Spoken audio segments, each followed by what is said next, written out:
What about investors coming and working with Mom's House? I mean, you have a whole, I don't know all the details about your coaching program. You want to reach a whole nation. You want to have people on the ground in every city. How do you as a company fulfill that and grow Mom's House? Is it affiliate? Is it marketing? Is it training? Like, tell me. Take All this. of that.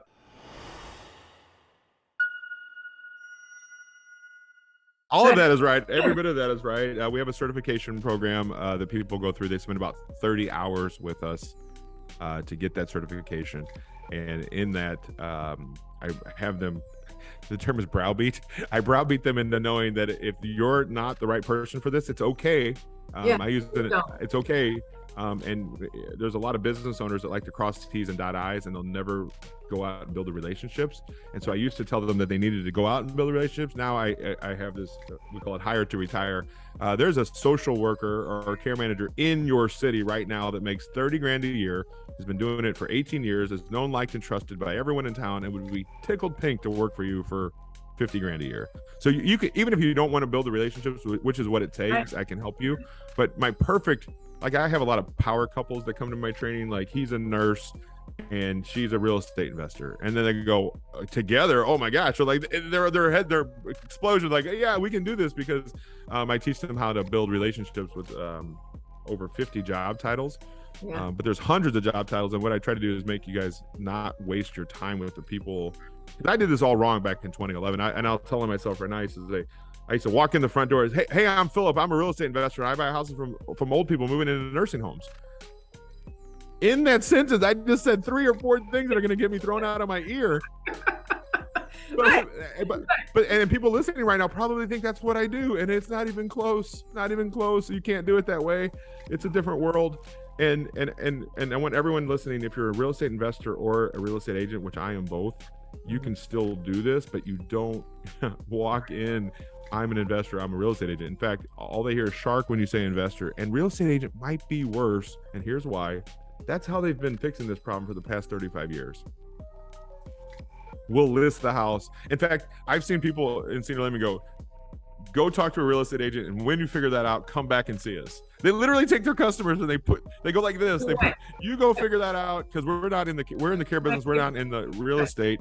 And so then they go out, and then what's the real estate agent ask them to do? It's usually, let's get it cleaned out, let's get it updated so we can get top dollar, right?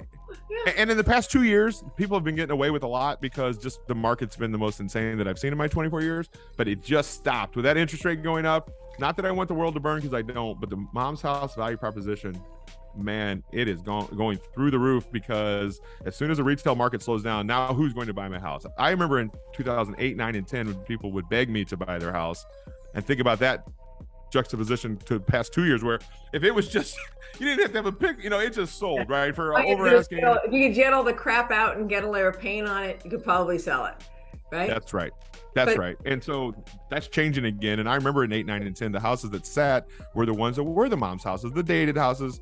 The ones that sold were the ones that were decked to the nines, and that's going to happen again. And so we work in a good market. Let me be clear, but what's happening right now in the market, and to be really clear, COVID didn't stop us. A pandemic didn't stop us. You can't put the toothpaste back in the tube. When seniors need to move to senior living, this is happening for the next, on a grand scale for the next 15 to 20 years. And I think that maybe that's one of the coolest things is I don't know the lifetime value of my senior living relationships to this day, because I still do deals with them to this day. So people I met 10 years ago, I've got text on my phone, we're doing a deal this week, downsizing people, placement agents, there's 50 job titles that I teach you the nuance of each person, because everybody in this life cares about what's in it for them.